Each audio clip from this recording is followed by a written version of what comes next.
Olá! Começando mais uma exploração aprofundada aqui das nossas fontes.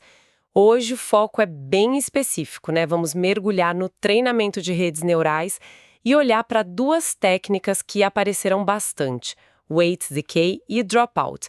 A gente já falou de otimizadores tipo o SGD, ADA e da importância de ajustar hiperparâmetros. Agora a ideia é entender como a gente evita que os modelos fiquem assim viciados nos dados de treino. Prontos? Vamos lá! Exato. Olha, treinar modelos complexos, né? Especialmente redes neurais profundas, como algumas fontes detalham, traz um desafio enorme que é garantir a generalização. A gente quer modelos que funcionem com dados novos, certo? E o grande problema aí que as fontes apontam muito é o tal do sobreajuste, o overfitting. E essas técnicas, Weight Decay e Dropouts, são ferramentas-chave contra isso. Ótimo. Então, nossa missão hoje é desmistificar essas duas, entender o que são, como funcionam e principalmente como ajudam o modelo a generalizar melhor, combatendo esse overfitting. Talvez faça sentido começar falando do problema mesmo, né? O que é exatamente esse tal de overfitting? Com certeza. É fundamental entender o problema antes de falar da solução. O overfitting, ou sobreajuste, é um fenômeno assim muito conhecido. Basicamente, ele acontece quando o modelo aprende tão bem os dados de treino Que ele começa a capturar não só os padrões importantes, mas também o ruído, sabe? As particularidades daquele conjunto específico. Ah, entendi. Ele se ajusta demais. Tipo, decora cada detalhe, até o que não é relevante. Exatamente isso. E o resultado é um modelo que vai super bem nos dados que ele já viu. Mas aí, na hora de prever ou classificar dados novos, ele falha feio. A performance cai muito. É aquela história clássica. Precisão de treino lá em cima, mas a de validação, decepcionante. Isso torna o modelo pouco útil na prática, né? Porque o valor dele está em funcionar no mundo real, com dados novos. Entendido. Ele gabarita a prova antiga, mas não sabe fazer a nova. E como as fontes sugerem que a gente pode evitar isso? Qual a estratégia geral? Bom, a palavra mágica que é regularização. Várias fontes apontam para isso. Pensa na regularização como adicionar restrições ou talvez penalidades durante o treino. O objetivo não é impedir o modelo de aprender, claro, mas é guiar esse aprendizado, deixar ele mais, digamos, controlado, mais generalizável. É como adicionar um limite para evitar que ele fique complexo demais e decore o ruído. Como exemplos disso. Vamos começar pelo dropout. A descrição de podar pesos ou eliminar neurônios ainda me soa meio drástica. Como funciona sem estragar a rede? A ideia é mais sutil, na verdade. O dropout, como as fontes explicam, ele age durante o treino. A cada passo, a cada processamento de um lote de dados, uma fração dos neurônios é desligada, mas é temporário e aleatório. Esses neurônios sorteados simplesmente não participam do cálculo naquele passo específico, nem para frente, nem na hora de corrigir o erro. No passo seguinte, outros neurônios podem ser desligados. É um sorteio a cada vez. Ah, então não é uma eliminação permanente. É mais como um rodízio forçado. Alguns neurônios tiram folga a cada etapa. Mas por que essa aleatoriedade toda ajuda contra o overfitting? Parece que introduzir ruídos seria ruim, né? Uma aleatoriedade com propósito, sabe? A ideia por trás do dropout é forçar a rede a aprender de um jeito mais robusto, mais distribuído. Pensa assim. Um neurônio não pode mais depender totalmente de outro neurônio específico, porque esse outro pode simplesmente sumir na próxima rodada. Isso meio que obriga a rede a não criar grupinhos de neurônios super especializados em detectar padrões muito específicos do treino, que às vezes são só ruído. Entendi. A rede meio que precisa ter um plano B, né? Distribuir o conhecimento para não ficar na mão se um caminho falhar. Faz sentido. Como treinar uma equipe onde qualquer um pode faltar, aí todo mundo precisa saber um pouco de tudo. E qual o efeito prático disso? O efeito é que a rede se torna menos sensível a neurônios individuais. Ela aprende características que valem de forma mais geral. E tem um efeito interessante. Treinar com dropout é um pouco como treinar várias redes diferentes, menores, e depois fazer uma média delas.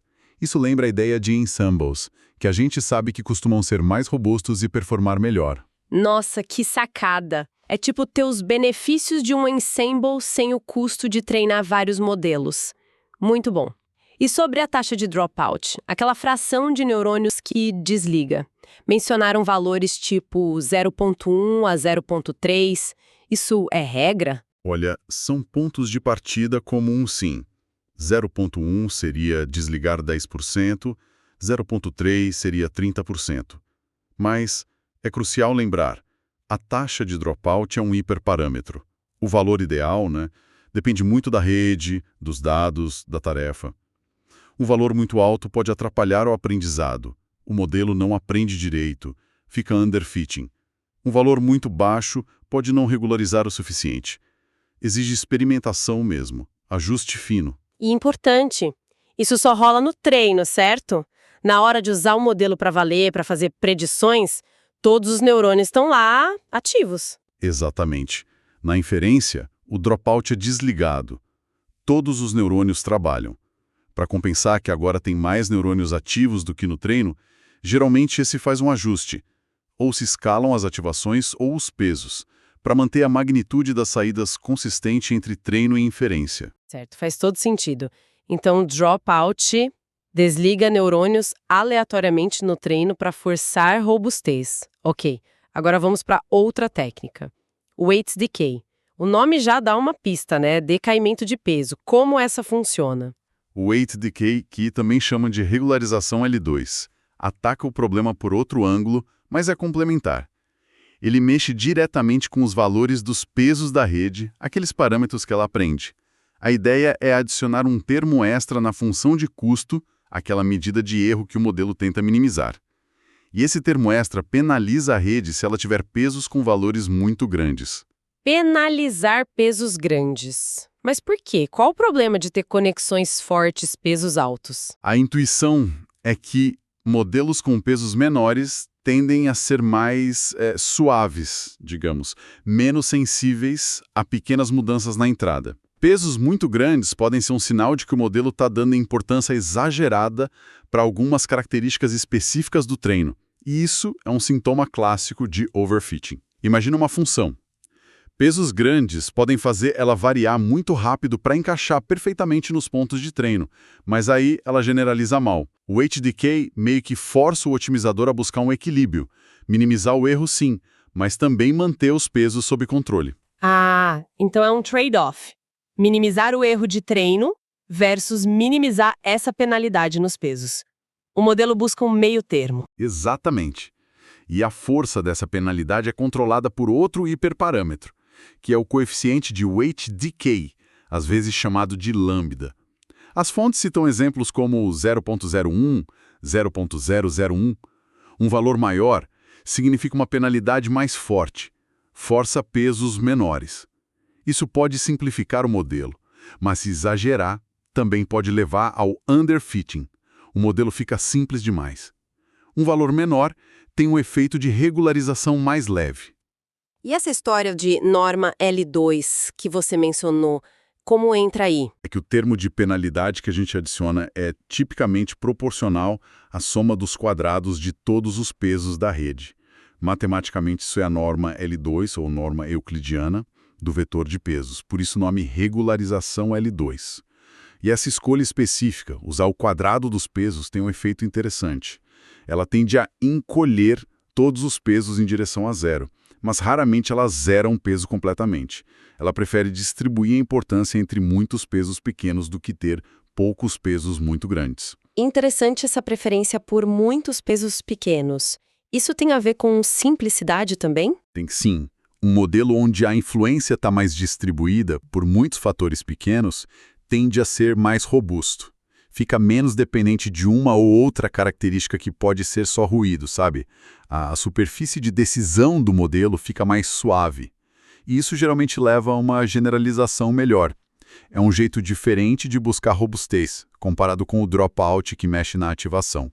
Ok, então temos o dropout agindo na ativação dos neurônios, com essa coisa de ligar e desligar, e o weight decay agindo direto nos valores dos pesos, penalizando os muito grandes. e ambas são técnicas de regularização. E ambas trazem mais hiperparâmetros para a gente ajustar: a taxa de dropout e o coeficiente de weight decay. Exatamente. E eles se juntam àquela turma toda de hiperparâmetros: taxa de aprendizado, tamanho do lote, número de épocas e até parâmetros do otimizador, como o momentum, que algumas fontes também citam. São todas essas configurações que a gente define por fora para guiar o treino, como as fontes ressaltam. E achar a combinação certa de tudo isso é que é o desafio, né? As fontes falam de busca em grade, busca aleatória, otimização bayesiana. Não é simples. Não mesmo. É um processo que exige teste, iteração e muitas vezes bastante poder computacional. E como uma das fontes pontua, esses hiperparâmetros interagem entre si. O melhor learning rate pode depender do weight decay que você escolheu e vice-versa. Mencionaram até que um learning rate menor pode casar bem com um weight decay maior, por exemplo. O momentum também entra nessa dança, ajudando o otimizador, mas interagindo com tudo mais. E não é um sistema, né? Tudo conectado. E essas técnicas de regularização, elas são especialmente cruciais quando a gente está fazendo fine-tuning de modelos grandes pré-treinados. Sim, muito. O fine-tuning adapta um modelo que já sabe muito para uma tarefa nova e específica. E aí o risco de overfitting nos dados dessa nova tarefa, que às vezes são poucos, é bem alto. Usar dropout e weight decay de forma inteligente nesse ajuste fino é fundamental. Garante que o modelo aprenda o novo, mas sem só decorar esses dados novos. Ajustar esses hiperparâmetros é parte central de um bom fine-tuning. Então, resumindo a ópera, dropout e weight decay são ferramentas bem espertas para a gente ir além da decoreba.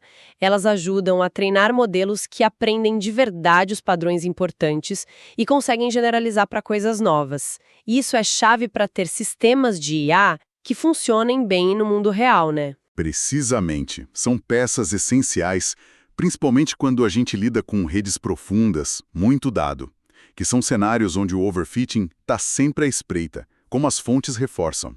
Entender como funcionam, por que funcionam e como ajustar é uma habilidade indispensável hoje em dia para quem desenvolve modelos eficazes. Certo. Então, o que fica disso tudo? Fica que ter controle sobre esses mecanismos de regularização permite construir modelos mais confiáveis. E aí me vem uma reflexão. Para além de só evitar o overfitting, será que o jeito como o dropout distribui o aprendizado ou como o weight decay prefere pesos pequenos? Será que isso acaba influenciando, mesmo que sutilmente, que tipo de padrão o modelo acha mais fundamental nos dados? Se essas técnicas introduzem um certo viés, talvez até um viés útil, na representação que o modelo cria? Fica aí para a gente pensar.